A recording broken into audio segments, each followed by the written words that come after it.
Alright, so we're ready to do a bit of masking on this thing. Got the panels all prepped up, and yeah, I'm gonna give these edges a quick wipe down. I hear some people like, oh, not very often, but because I have explained it in videos previously, but they're like, oh, why don't you wipe your jobs down with wax and grease remover before you mask them? And I have said this before, but I've done it both ways, and it makes no difference. Like if the car's covered in silicone because it's a car yard job, sure, I'll thinners rag it down, I'll prep sol it, and even before I even prep it, I'll clean it right down with thinners and prep sol, and then prep sol before I mask, and just prep sol the hell out of it. But standard job, it's not necessary. You're just putting an extra stage in that doesn't need to be done. Like this job here, I'll have this done before morning tea. Before lunchtime. It's 4 hours to do a decent sized job. It's not too bad. Like, I've honed my methods down to a, you know, pretty tight schedule and managed to smash the jobs out.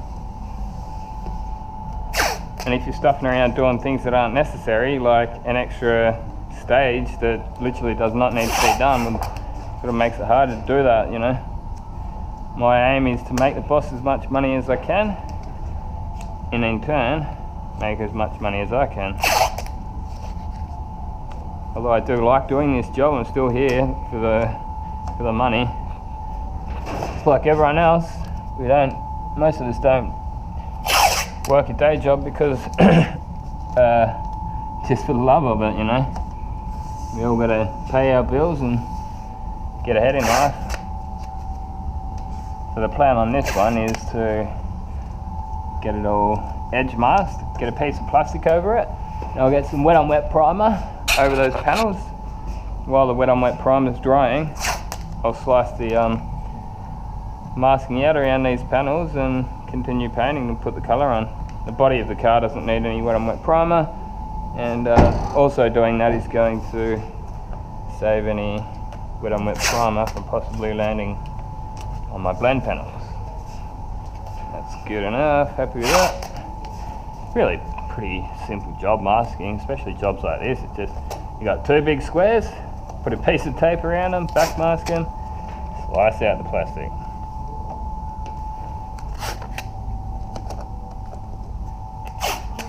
I love working on cars like this, like nice new cars.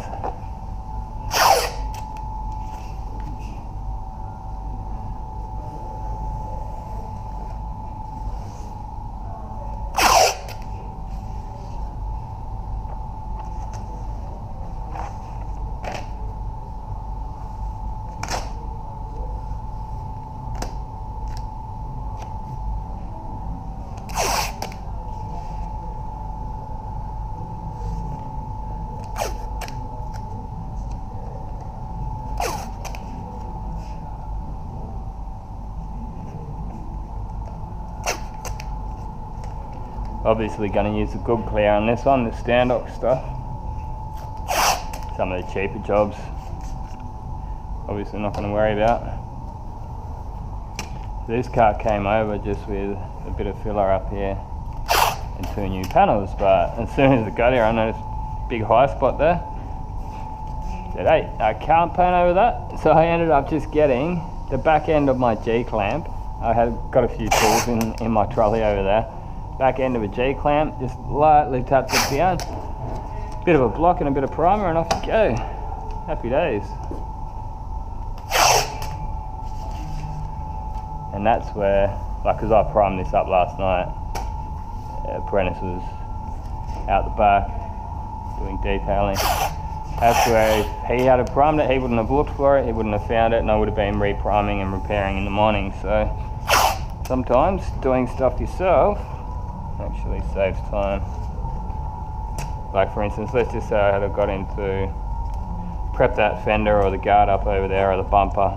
He then doesn't prep it properly, I then go and start spraying. I'm then in the booth trying to fix damage, and it slows you down and turns the job into a nightmare. Sometimes it's actually just quicker to do stuff yourself, which is why a lot of the time, apart from polishing, or most of the time, I just do my entire jobs from start to finish.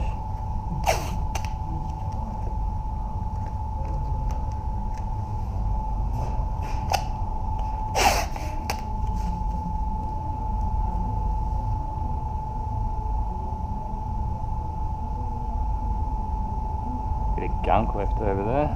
Don't want to paint over that.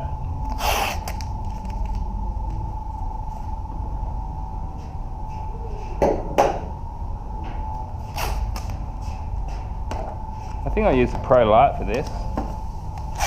Pro Light T20 for clear. Been loving the blue GTI Pro with the HV25 for base coat. I did a review on that gun, and in America that gun is actually sold as a clear gun with the HV25 on it. So my review mainly revolved around clear coat. I thought, you know, they were saying that it's recommended for clear, and then I didn't really like it, but I found it was really, really good for base coat. HV25. I didn't really rate it for clear.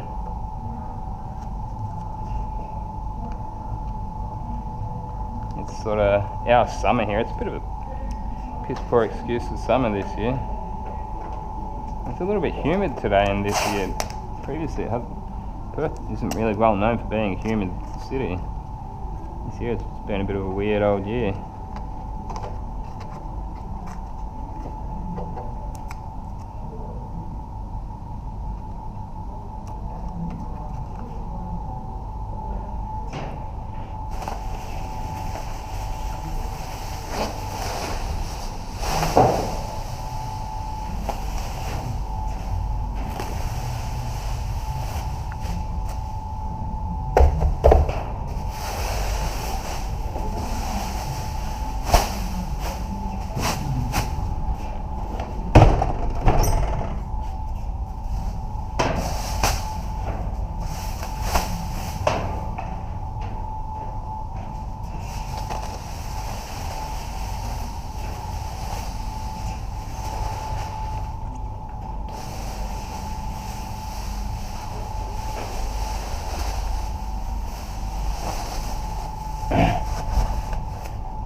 Oh, god damn it, you're kidding me. I've done that twice this week.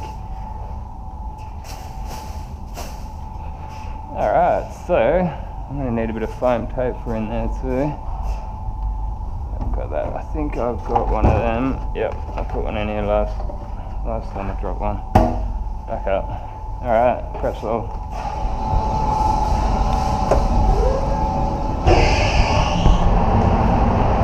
Oh yeah, it's all a bit of fun, eh? What was I looking for? Res blade first, and then with 800 or something. Last minute, minor little chips, but I'm going to go and paint over them.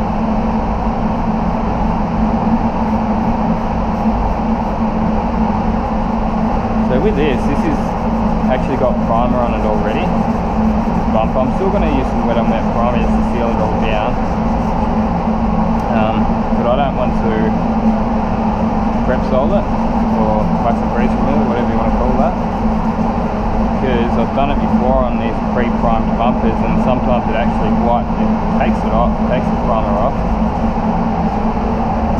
Something that I definitely remember doing on a couple of Mazdas, but yeah, I found it's not really necessary. Like it's been looked after, the bumpers haven't been rolling around in oil or anything stupid like that. Good wipe down with a tack rag is usually enough, or maybe just a quick wipe down with a dry rag, like a dry Repsol rag.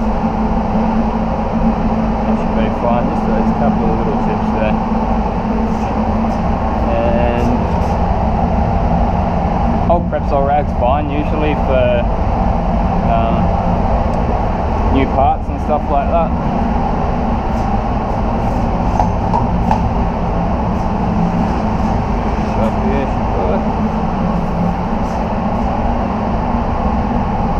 So I'm going to be flicking the camera off like when I walk out to get my spray suit and stuff. You're not missing out on a great deal there.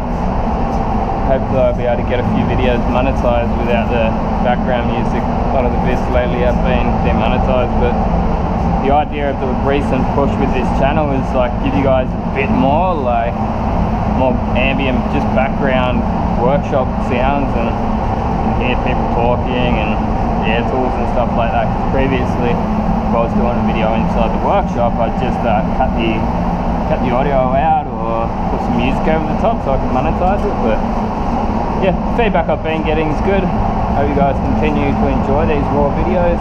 Been trying to like make them a little bit better just by sort of talking the way through it live. It actually works out quite well because the GoPro's on my head, and because it's on my head you can sort of hear exactly what I'm saying, whereas some of the, like someone else is talking near me, it gets muffled out a bit if it's in the case. So as I say, like I'll just give that a quick wipe down just with a dry pretzel rag here, and then I'll give it a good tack rag, and that'll be fine.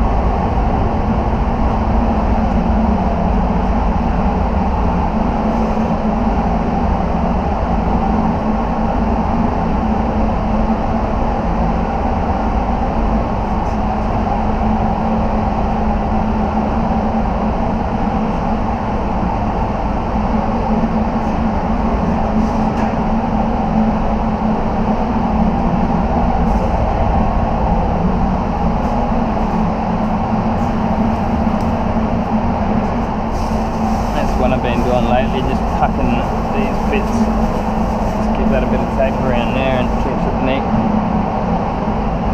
Alright, I'll put that cam off for a minute, babe. Back in a minute. Alright, so ready to start getting some wow down. I got all my guns ready, got some triple S in there, red on red, colour.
hopefully this video isn't flickering too bad. I've changed the video settings a little bit. I'm going to take these plugs off the mic and they're a pain in the ass. Yeah, the video file sizes have been really large and taking up a lot of hard drive space, especially now since I've been doing more raw videos. So I tried just dialing back those video settings just a little bit, the frames per second. I was running at 60 before and tried knocking it back to 30, and hopefully that flickering in the booth hasn't came back. Pick those settings tonight. You have to change it, so bad. Change it back, so bad.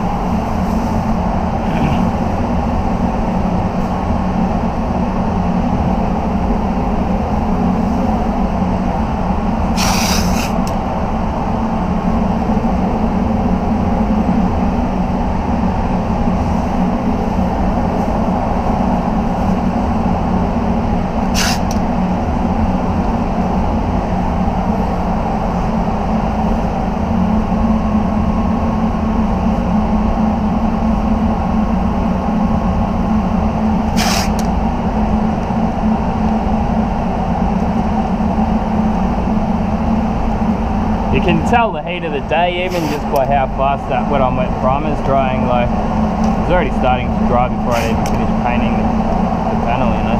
That's good. I'm not against that. I like fast. One of my biggest assets in the trade is the speed that I can get work done at. Also the quality, but the amount of work that I get done. Like, I don't spend much time reworking, whereas some guys, naming names, but like another guy in this shop before, like, he stuffed up his guard, big runs in it, and then took forever fixing it. I said to him last night, I'm like, man, just get him in the booth and redo it. He's like, oh no, but it might be okay. And I'm like, man, it's not gonna be okay. Like, you can still see the run there. Like, man, just bite the bullet, like, and just paint it tonight. Try polishing it. So he spent all that time polishing it. Didn't polish out, surprise, surprise. And he also spent the time repainting it. So as I said, you would have been a lot quicker just blocking it down last night, painting it. It would have been out of your hair, but now you're spending time today doing it. It's slowing you down on your next job that's meant to be going today. And I don't do a great deal of that. Usually when I do have an issue, it's a quick fix, and I do fix it quick. Like, it's not like exactly that instance where I'll spend half of the next day fixing it, clogging the booth or holding the booth up when other jobs are meant to go in, you know.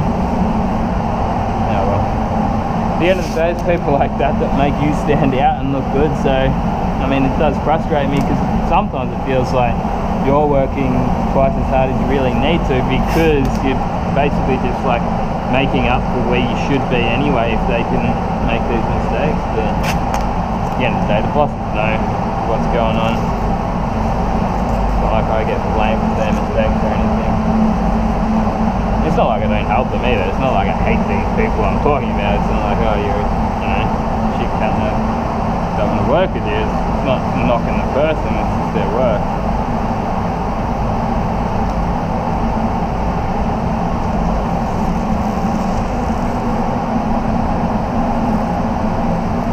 But when it's all said and done, I don't care. I like when I get to go home and spend the time with my wife at the end of the day, I don't think about work.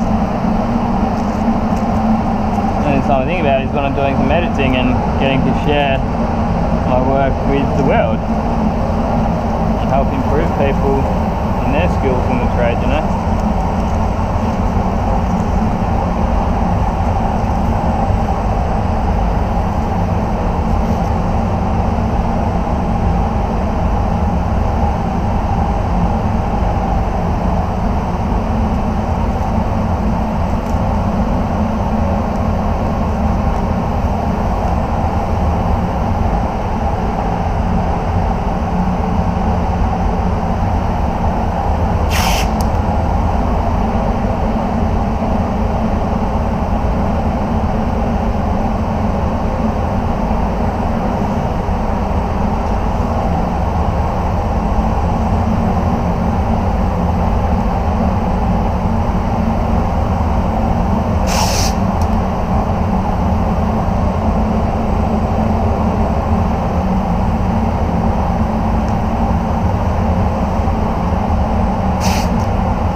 Nice big bonnet to smash a lot of glare on here.